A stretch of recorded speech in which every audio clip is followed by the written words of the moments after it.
बद्रीनाथ मंदिर पर यह कैसा खतरा, जोशीमठ पार्ट 2 बनेगा धाम। पहाड़ पर धीरे धीरे कौन सी मुसीबत आ रही, अब हो गया बड़ा खुलासा। अगर रास्ता नहीं निकला तो समाधान मुश्किल, चारों तरफ क्यों धंस रही जमीन। ये सबसे बड़े खतरे की शुरुआत हो चुकी है। करोड़ों लोगों की आस्था पर यह दरार किसी बड़े खतरे से कम नहीं। हर कोई हैरान है, ऐसा कैसे हो सकता है। पिछले साल जोशीमठ से जो दरार शुरू हुई वो लगातार बढ़ती जा रही है। सबको हैरान कर दिया कि आखिर ये दरार कहां से आ गई। क्या ये किसी खतरे का संकेत हो सकता है या फिर वजह कुछ और हो सकती है। इन सब के बीच जब तक कोई समझ पाता, उससे पहले बद्रीनाथ धाम में बड़ा खतरा मंडराने लगा। बद्रीनाथ धाम के खतरे के बाद आखिरकार अब फाइनल हो चुका है कि जिस दरार को बंद करने की कोशिश की जा रही है वो फैल चुकी है। धीरे धीरे दरार और धसाव अपने पैर पसार रहा है। बद्रीनाथ धाम में कुछ ऐसा हो चला है जो इससे पहले कभी नहीं हुआ था। लेकिन अगर अभी से इस वजह की पड़ताल नहीं की गई कि आखिर ऐसा हो क्यों रहा है तो माजरा गंभीर हो सकता है। आज हम अपनी रिपोर्ट में बद्रीनाथ धाम पर मंडरा रहे खतरे के बारे में बात करेंगे और ये भी बताएंगे किस तरह से खतरा धीरे धीरे भारी मुसीबत लाने वाला है। इस खतरे को अगर पहले से नहीं भांपा गया तो क्या होगा, इसका अंदाजा लगाना मुश्किल हो जाएगा। बद्रीनाथ धाम मंदिर के मुख्य गेट सिंह द्वार में दरारें पड़ी हैं। कुछ दिनों पहले देखी गई इन दरारों के बारे में जानकारी सामने आई तो हड़कंप मच गया। भू धसाव की सूचना के बाद हड़कंप की स्थिति के मद्देनजर पुरातत्व सर्वे विभाग ने मरम्मत का कार्य शुरू कर दिया। लेकिन अब यह खतरा बड़ा होने वाला है। अधिकारियों ने टीम भेजकर ग्राउंड सर्वे किया तो बड़ी जानकारी खुलकर सामने आई।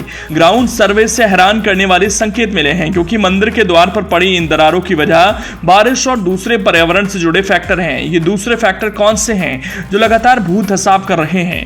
आज हम अपने रिपोर्ट में यही दूसरे फैक्टर के बारे में बात करेंगे, जिसे सुनकर आपको भी आभास हो जाएगा माजरा गंभीर है।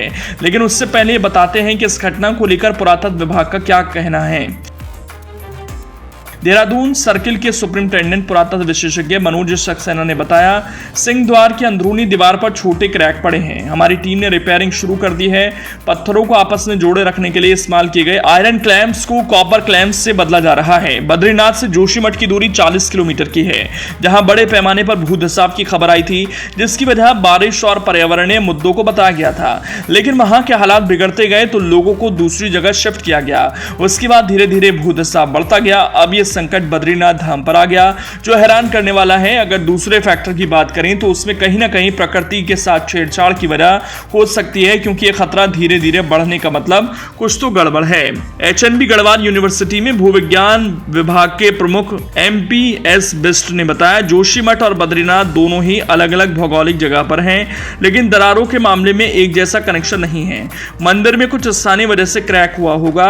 एएसआई अधिकारियों का कहना है कि बर्फ जम जाने की वजह से पानी रिसकर मंदिर के दीवार में जमा हो गया होगा और आयरन कॉम्प्लेक्स में जंग लगने से कमजोरी आ गई होगी। हालांकि सच क्या है वो जल्द सामने आ जाएगा।